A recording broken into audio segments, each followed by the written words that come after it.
It's my impression that in the North Korean bombs, they have both a plutonium bomb and a uranium bomb. Mm-hmm. It's my impression that most of the work on the plutonium bomb was domestic, done by North Koreans themselves, mm-hmm.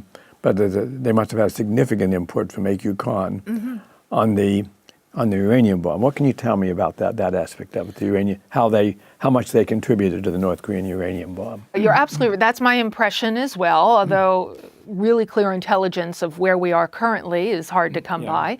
As I mentioned, that there's cooperation between North Korea and Pakistan goes back to the early 70s. I mean, this is not a new relationship. In missiles as well as in missile bombs. Technology, so forth. So there was established contacts between the two.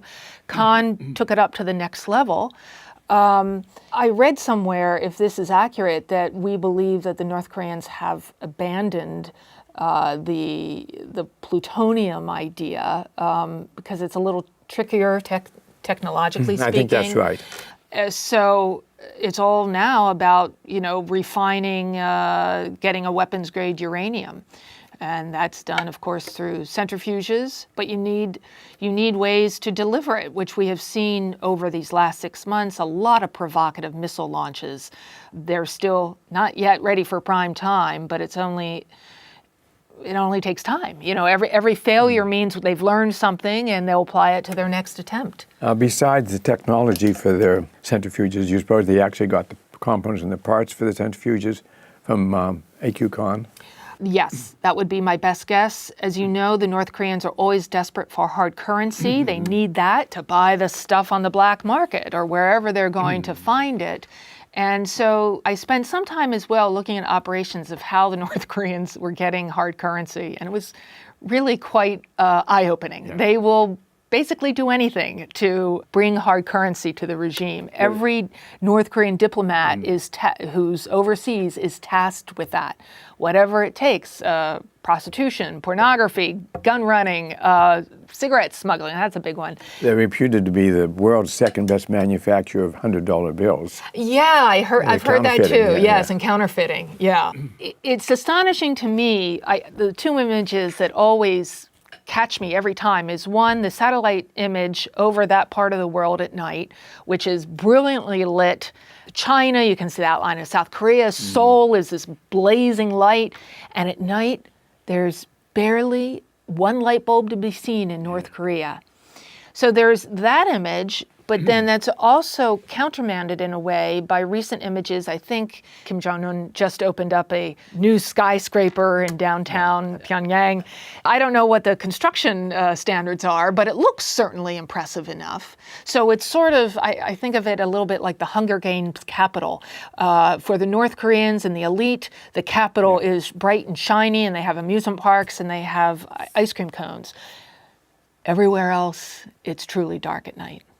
My last visit to Pyongyang, I stayed in one of these hotels which look modern and so on.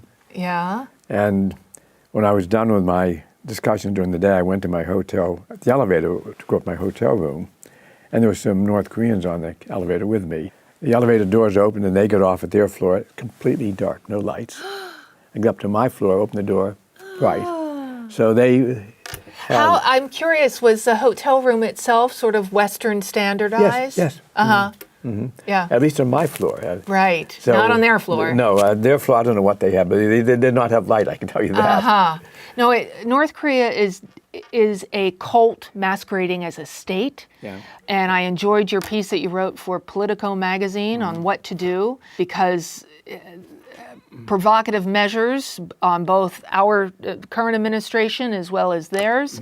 It's deeply concerning. You got so close and to making something happen, but in the last 16 years, it's all downhill. No, and they have close to a dozen weapons, maybe a 10 to 12 weapons now, and they're not suicidal. I absolutely agree. No, I agree. Mm-hmm. They understand retaliation would be absolutely pointless, or would just annihilate them if they. But the potential for a regional expansion would be dire, really, really dire. We talked a lot about what damage the AQCON network did, and I think Yeah. it's very substantial. Are they still continuing to do damage, and what success we had in mitigating that damage? Well, I like to think that my former colleagues are still hard at work. I know they are. But the threats continue to multiply, as we spoke about, particularly in the terrorist realm, because nuclear material is not all of it is well secured still, much better than we were right after the fall of the Soviet Union. But it is still available. There's clearly greed. You throw everything into the hopper. You throw greed in, you throw ideological fanaticism. I love the quote from Albert Einstein, who says, everything has changed with the advent of the nuclear age except our thinking Except about the way we think, yeah. Yes, we've outsmarted ourselves. We've created this incredibly destructive weapon that can destroy mankind, and we have no idea how to put that genie back in the bottle. I have observed that much of your current work is directed to young people, just as much of our current work is. Mm-hmm. Why young people, and what do you think is the best way of reaching them? That's tough. This is an issue that is really intimidating. Forget children, adults are intimidated. Yeah. It feels like, what can I as an individual do? It's not like global warming, climate change, where you change your light bulbs and you drive a Prius and you recycle, you feel better. This is a completely different level of threat. And I know I have teenage twins, and despite my deep involvement in this, they maybe know more than the average kid on the street, but it's overwhelming. But as I say to adults and students alike, what are the things you care about? What is it that draws your passion? Whatever it is it women's reproductive rights? Is it immigration? Is it sports? I don't care. Whatever it is, none of that will matter if we don't get this right. Mm-hmm. So maybe that goes in a little bit. I would love to see, and I'm so delighted that your program is, your video and online course, the MOOC, is so accessible. It's clean, it's fresh, it's direct, and I think it just hits at the right level, because there is a deep gap in understanding this. I bet you if you went out on the street and asked the average person walking by, even here on the renowned Stanford campus, they would barely get beyond, well, the United States used nuclear weapons to end World War II, and then they'd be stumped. Yeah.